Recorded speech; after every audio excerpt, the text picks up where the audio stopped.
you doing, everybody? QX here. This is Quafu. What up, McFlight? We have a new video for you. Obviously, it's new. 3D printers for FPV. Yeah, what is going to be the go-to 3D printer you're going to want to get when you get into the FPV hobby? Smaller, a bigger unit, Bowden, direct drive, what's really going on? So we're going to get into it right now, me and Sean. Also going to tell you maybe about our 3D printer fails. I've had a big fail. We both own 3D printers for how long? When did you get yours? Like 4 years ago or something? It's like 3 years ago. Yeah. I got my 3D printer maybe maybe 5 years ago now.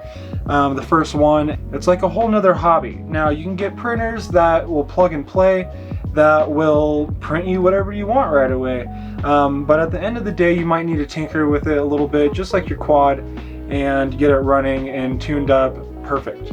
Yeah, it's definitely something that's going to suck up some of your time if you want to take it seriously and actually produce really good prints. But I mean, there are ways to make it simpler, and starting out with the 3D printer, I think, is you know, the first choice in making something that's going to be easy to use and maybe not sucking up so much of your time.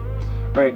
So you can go ahead and buy your prints. You know, you can get some decent price prints. We suggest going to Full Send FPV. You can order prints from fullsendfpv.com, and they might, you know, be able to help you out with some custom STL files and custom mounts, whatever you need. So go ahead and hit them up if you're not really interested in getting into the 3D printing hobby. So yeah, we went on Amazon real quick and we just looked around what can we get in a couple days shipped from Amazon.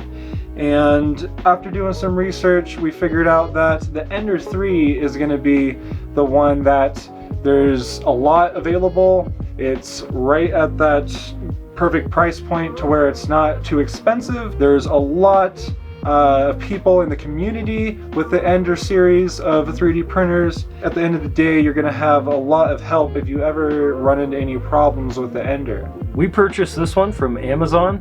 I think there's a clone on there or something like that for $160, but this one ended up being about $206. There is a pro model that you can get for another, I think, $20, 30 bucks, something like that. Or you can just buy this model for $206, or you can spend an extra 20 bucks and upgrade this one yourself. So we went ahead and got the ENDER 3. This one is Bowden tube as opposed to direct drive. And you know, at first I thought that this one might not be too good at TPU and flexible materials, but at the end of the day, this thing prints TPU great. So we turn it on right away. It's very self-explanatory. You can read the directions. It comes with awesome directions. When you get it in the box, it comes in 2 pieces. So what we did is we just brought out this piece from the box. You screw on the screen. You're going to screw the top to the 2 side pieces to the bottom, and you're good to go. Yeah, so the ease of setup on this thing is just a great advantage to have, knowing that you can get it up and running in just a little bit. Going over some specs, we got a nice big print area, 220 by 220 by 250, so you can get some nice big prints on there. Definitely enough for anything you're doing in FPV. Right, now if you're trying to maybe prototype some frames, like some one-piece frames, or you're trying to print out some, you know, big huge whoop cases or something, then yeah, maybe you want to get a bigger bed or something like that. But this is for, you know, the GoPro mounts. This is for the XT60 caps. This is for pretty much everything that you're going to need to put on your quad or maybe your remote accessories. Yeah, mounting your VTXs. I mean, there's, you know, all the different prints that you use on your 5-inch quads, or really any other quad that you're going to use. So like we said before, this one's going to be a Bowden. That means that the driver motor that drives the filament is externally mounted from the actual hot end. So on a direct drive system, that motor would be mounted directly on top of the hot end, and theoretically you would have less chance of the flexible filament getting caught up within the system. But with this Bowden, on this ENDER setup, you get the pro version, you get the basic version. I haven't had any problems really. Now there's the occasional clogging up of the hot end, but that's really minimal, and that happens very rarely. Maybe if you're swapping between TPU and like a harder material like a ABS or like a nylon or something like that. This thing can reach temperatures up to 280 degrees, I believe, and the hot end can go up to 110. Usually we run the hot end for most materials. On this machine we're going to be running that at around 220 for TPU, maybe a little bit less, 200 for PLA, and of course for like a nylon it's going to be up and higher, like 280. ABS is of course around 240 or so. Bed temp, we'll say around the same, 75 to 80 for all materials. Like Sean said, it has a 220 by 220 bed, and the bed is heated, which is great. Oh, that's, yeah.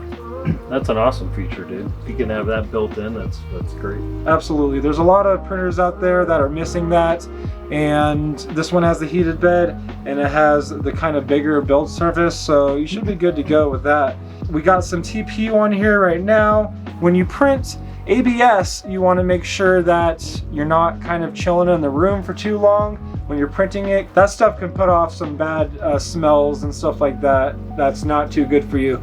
But really, TPU and stuff, you should be good with it in your little studio office, fixing your quad with it, chilling there. That's not a huge deal.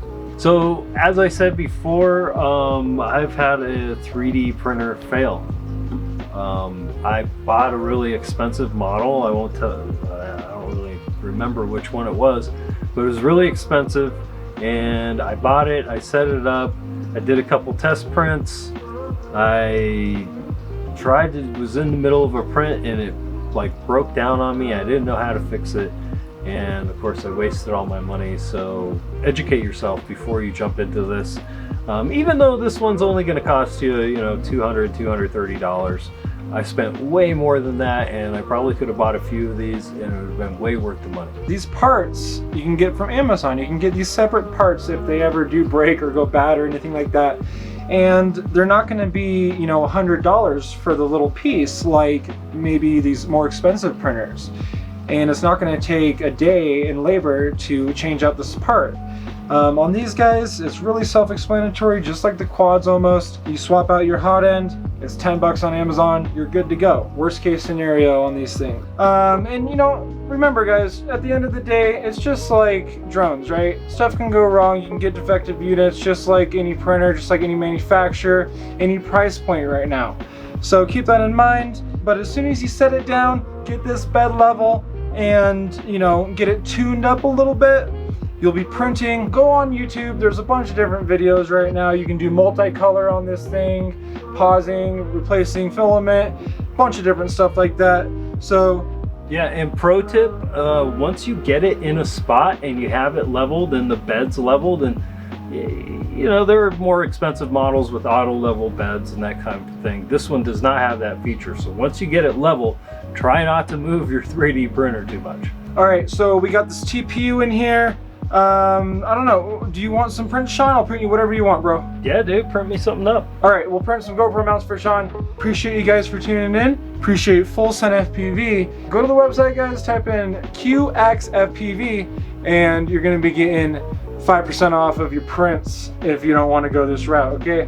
But if you want to go this route, there's a bunch of links everywhere. Definitely on Amazon. Maybe we'll add an Amazon link below. Thank you guys for tuning in for another QX video. Subscribe, like this video, comment down below if you already have a 3D printer. And let us know what kind of 3D printer you have. Let us know if you have the ENDER, and let us know how much you love it. Okay guys, peace out. Amazing. See ya.